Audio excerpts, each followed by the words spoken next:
এই মুহূর্তে আমরা দেখব আজকে আরও একটি গুরুত্বপূর্ণ প্রশ্নপত্র, যেটা রয়েছে দ্বিতীয় পর্যায়ক্রমিক মূল্যায়ন 2025-এর জন্য পঞ্চম শ্রেণীর পরিবেশের একটি প্রশ্ন, যেখানে পূর্ণমান 30, সময় রয়েছে 1 ঘন্টা।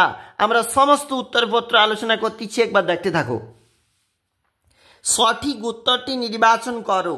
1 গুণ 5, বঙ্গভঙ্গ হয়েছিল, উত্তর বানানটা ভুল আছে, এটা ভ হবে, হয়েছিল 1905 সালে। আজাদ হিন্দ ফৌজ বানিয়েছিল নেতাজি। আমের জন্য বিখ্যাত শহর মালদা। গোবর সার হলো জৈব সার। একটি লুপ্তপ্রায় মাছ হলো ন্যাদোস। শূন্যস্থান পূরণ। 1 গুণ 5, ড্যাশ হলো মোরব্বা শহর, সিউড়ি হলো মোরব্বা শহর। ভারতের সংবিধান রচনা করেন doctor B.R. Ambedkar. Dash O ভারতবর্ষে জাতীয় সঙ্গীত রচনা করেন রবীন্দ্রনাথ ঠাকুর। তাহলে উত্তরটা হচ্ছে বাংলাদেশ ও ভারতবর্ষের জাতীয় সঙ্গীত রচনা করেছিল কবিগুরু রবীন্দ্রনাথ ঠাকুর। একটি ম্যানগ্রোভ জাতীয় উদ্ভিদের নাম বলো। উত্তরটা হচ্ছে সুন্দরী, উত্তরটা হচ্ছে গরান, গেওয়া, হেতাল, যাই লিখতে পারো। ড্যাশ গুহা থেকে গঙ্গা নদীর উৎস। দেখো, তুমি জানো যেখানে গঙ্গোত্রী হিমবাহের গোমুখ গুহা, তাহলে তুমি যদি লিখতে চাও শুধু গোমুখ গুহাটা লিখো, তাহলে গোমুখ গুহা থেকে গঙ্গা নদীর উৎস। সত্য মিথ্যা। 1 গুণ 5, সাধারণতন্ত্র মানে সেই প্রজাতন্ত্র দিবসটা 25শে জানুয়ারি নাকি পালন করা হয়। উত্তরটা একদমই ভুল, কারণ এটা তো 26শে জানুয়ারি পালন হয়। একটি নিত্যবহ নদীর নাম হলো দামোদর নদ। দেখো, নিত্যবহ নদী, সারা বছর জল থাকে। এই উত্তরটা তোমরা একটু দেখতে পারো তোমাদের ওখানে বইতে কি রয়েছে। স্বাধীন ভারতের প্রথম প্রধানমন্ত্রী ছিলেন জওহরলাল নেহরু। স্বাধীন ভারতের প্রথম শিক্ষামন্ত্রী বলেছে, তার মানে উত্তরটা ভুল, কারণ এটা জওহরলাল নেহরু শিক্ষামন্ত্রী নয়, জওহরলাল নেহরু তো প্রধানমন্ত্রী ছিল, তাহলে এটা ভুল।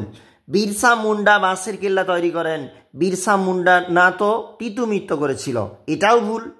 কার্শিয়াংয়ে টয় ট্রেন দেখা যায়, এটা ঠিক হবে। টয় ট্রেন আমরা ওই দিকে গেলেই তো দেখতে পাই, উত্তরবঙ্গ বা ওইখানে গেলে। এক কথায় উত্তর দাও।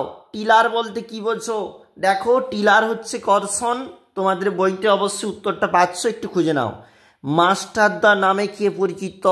সূর্য সেন পরিচিত। স্বাধীন ভারতের প্রথম প্রধানমন্ত্রীর নাম কি? জওহরলাল নেহরু। আগে দিনে কীটনাশক হিসাবে কি ব্যবহার করা হতো? নিম পাতাকে ব্যবহার করা হতো। তাহলে উত্তরটা হচ্ছে নিম পাতা। পরের পেজ। সভ্যতা বলতে কি বোঝো? তোমার বইতে হরপ্পা বলেছে, আরো কি কি বলেছে ওইখানে একটু চলে যাও, সভ্যতার সংজ্ঞা পেয়ে যাবে। কোন গাছে শ্বাসমূল দেখা যায়? শ্বাসমূল, ঠেসমূল, সেগুলো তো লবণাম্য উদ্ভিদে দেখা যায়, মানে সুন্দরবন অঞ্চলে যে সমস্ত উদ্ভিদ, মানে গরান, গেওয়া, হেতাল, সেইগুলাতে। 2 গুণ 5, দেখে নাও কি কি প্রশ্নগুলা দিয়েছে। খুব ইজি, খুব সহজ। ঘুনি কি জানো? বাক্সের মতো মাছ ঢুকে গেলে বেরোতে পারে না, এইসব ঘটনা তোমার বইতে লেখা আছে। হারভেস্টার কি? জমিতে হারভেস্টার যে যন্ত্র, ধান কাটা, তোলা, ঝাড়া, তার যে আধুনিক যন্ত্র সেটা। বক্সা অরণ্যের প্রবেশদ্বার যেখানে কাকে বলা হয়? আলিপুরদুয়ার।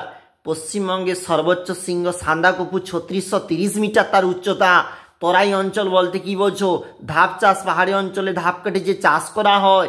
ডিবিসির পুরো নাম দামোদর ভ্যালি কর্পোরেশন। নদীমাতৃক সভ্যতা কাকে বলে? মানে তুমি জানো পুরনো দিনের সভ্যতা, যেখানে নদী ছিল মায়ের মতো, আজ নদীকে কেন্দ্র করে সভ্যতা গড়ে উঠত, এই জন্য সভ্যতাকে নদীমাতৃক সভ্যতা বলা হতো। উদাহরণ হচ্ছে সিন্ধু সভ্যতা, হরপ্পা সভ্যতা। এগুলা কোন কোন নদী মিলেমিশে হলদি নদীর সৃষ্টি করেছে? দেখো, বইটা অবশ্যই পেয়ে যাবে। আর আমরা এতক্ষণ দেখছিলাম যেখানে পঞ্চম শ্রেণীর পরিবেশের প্রশ্ন, স্কুলে স্কুলে কমন তালিকার প্রশ্ন।